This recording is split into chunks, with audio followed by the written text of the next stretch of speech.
मैं 6 दिसंबर को गोपाल जी निर्दोष द्वारा रचित चमेली के फूल का लोकार्पण किया।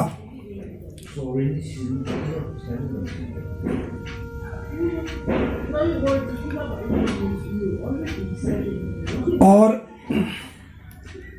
उसमें पाया कि कवि ने इस पुस्तक में 6 विषयों पर कविता की रचना की है। मैथिली शरण गुप्त ने नारी को अबला बताकर नारी जाति के प्रति संवेदना और सहानुभूति प्रस्तुत की। यहाँ गोपाल निर्दोष जी अपने रचित काव्य संग्रह में पृष्ठ संख्या 21 पर नारी को अबला कहकर पुरुषों की कुटिलता से सावधान रहने को कहा है। उनकी पंक्तियां मैं पढ़ना चाहता हूं।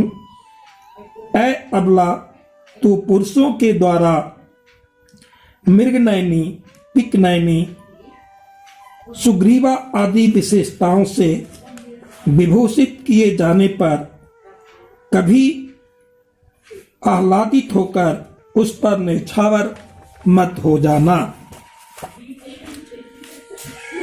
कवि ने अपनी कविताओं में प्रेम, करुणा, क्रोध, हर्ष आदि को चित्रित कर कविता के भाव सौंदर्य को पिरोया है। कवि निर्दोष जी ने अपनी रचनाओं में जीवन की व्यवहारिक शिक्षा, अनुभव तथा प्रेरणा को प्रस्तुत किया है, जिससे कविता के विचार सौंदर्य की महक आती है। कवि ने चमेली के फूल के गुण व विशेषताओं को अपनी मां चमेली जी के साथ धर्म साम्य को प्रस्तुत किया है, जिससे कविता का अप्रस्तुत योजना सौंदर्य की झलक मिलती है।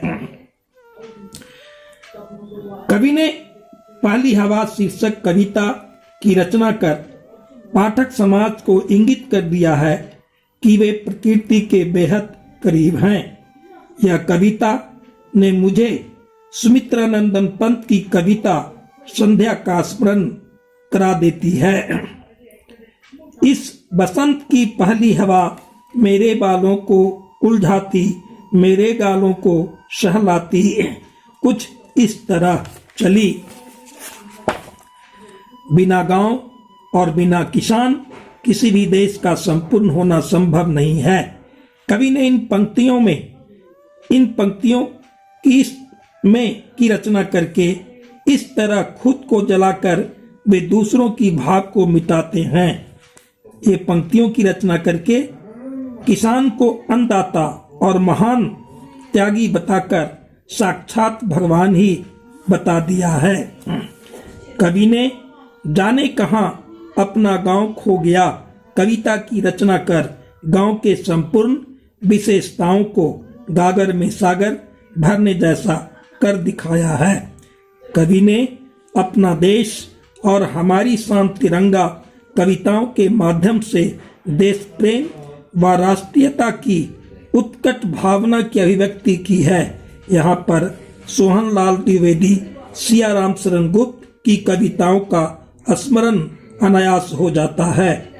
कवि की प्रेरक कविताएं बच्चे आदि कविताएं की रचना कर अग्रिम पीढ़ी को प्रेरणा देते दिखाई पड़ते हैं, ताकि अग्रिम पीढ़ी सफलता की सीढ़ियों पर चढ़ सके और मानव मूल्यों की रक्षा कर सके।